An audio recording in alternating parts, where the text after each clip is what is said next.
ಈಗ ದೆಹಲಿ ರಾಜಕಾರಣದ ಬಗ್ಗೆ ಈಗ ಕಣ್ಣಾಯಿಸೋಣ. ಈಗ ದೆಹಲಿಯಲ್ಲಿ ಜೋರಾಯಿತು ಸರ್ಕಾರ ರಚನೆ ಕಸರತ್ತು. ಅಮಿತ್ ಶಾ ನಿವಾಸದಲ್ಲಿ ಹೈ ವೋಲ್ಟೇಜ್ ಮೀಟಿಂಗ್. ಸೊ ದೆಹಲಿಯಲ್ಲಿ ಈಗ ಸರ್ಕಾರ ರಚನೆಯ ಕಸರತ್ತು ಜೋರಾಗ್ತಾ ಇದೆ. ಅಮಿತ್ ಶಾ ನಿವಾಸದಲ್ಲಿ ಒಂದು ಹೈ ವೋಲ್ಟೇಜ್ ಮೀಟಿಂಗ್ ಅನ್ನು ಆಯೋಜನೆ ಮಾಡಿರೋದು. ಯಾರನ್ನ ಸಿಎಂ ಮಾಡಬೇಕು, ಇದು ಈಗ ಬಿಜೆಪಿಗಿರುವಂತ ಪ್ರಶ್ನೆ. ಇದರ ಬಗ್ಗೆ ಬಹಳ ಅಳೆದು ತೂಗಿ ಈಗ ಅಮಿತ್ ಶಾ ಭೇಟಿಯಾಗಿ ಚರ್ಚೆ ಮಾಡಿದ್ದಾರೆ. ಜೆ.ಪಿ. ನಡ್ಡಾ ಅವರು ಭೇಟಿಯಾಗಿ ಮಾತನಾಡಿದ್ದಾರೆ ಯಾರನ್ನ ಸಿಎಂ ಮಾಡಬೇಕು ಅಂತ. ಅಮೆರಿಕಾದಿಂದ ಮೋದಿ ವಾಪಸ್ ಬಂದ ಬಳಿಕ ಪದಗ್ರಹಣ ಕಾರ್ಯಕ್ರಮ ಇರಬಹುದು ಅಂತ. ಸೊ ನಾಳೆಯಿಂದ ವಿದೇಶ ಪ್ರವಾಸಕ್ಕೆ ಹೋಗ್ತಿದ್ದಾರೆ ಮೋದಿ.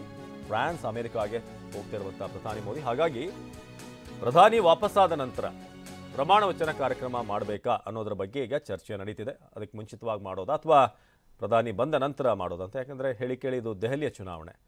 ಸೊ ದೆಹಲಿಯ ಗದ್ದುಗೆ ಯಾವುದೇ ಪಾರ್ಟಿಗೆ ಭಾಳ ಮುಖ್ಯವಾಗಿರುತ್ತೆ. ಬಿಜೆಪಿ ಅದನ್ನು ವಾಪಸ್ ಪಡ್ಕೊಂಡಿದೆ ಈಗ. ಸೊ ಆದರೆ ಈಗ ಇಲ್ಲಿರುವಂಥ ಸವಾಲು ಒಂದು, ಯಾರು ಸಿ ಎಂ ಅನ್ನೋದು. ಎರಡನೇದಾಗಿ ಪದಗ್ರಹಣ ಕಾರ್ಯಕ್ರಮ ಯಾವಾಗ. ಪ್ರಧಾನಿ ವಿದೇಶದಿಂದ ವಾಪಸ್ ಬಂದ ನಂತರ ನಾಳೆಯಿಂದ ಫ್ರಾನ್ಸ್ ಮತ್ತು ಅಮೆರಿಕ ಪ್ರವಾಸಕ್ಕೆ ಪ್ರಧಾನಿ ಹೋಗ್ತಿದ್ದಾರೆ.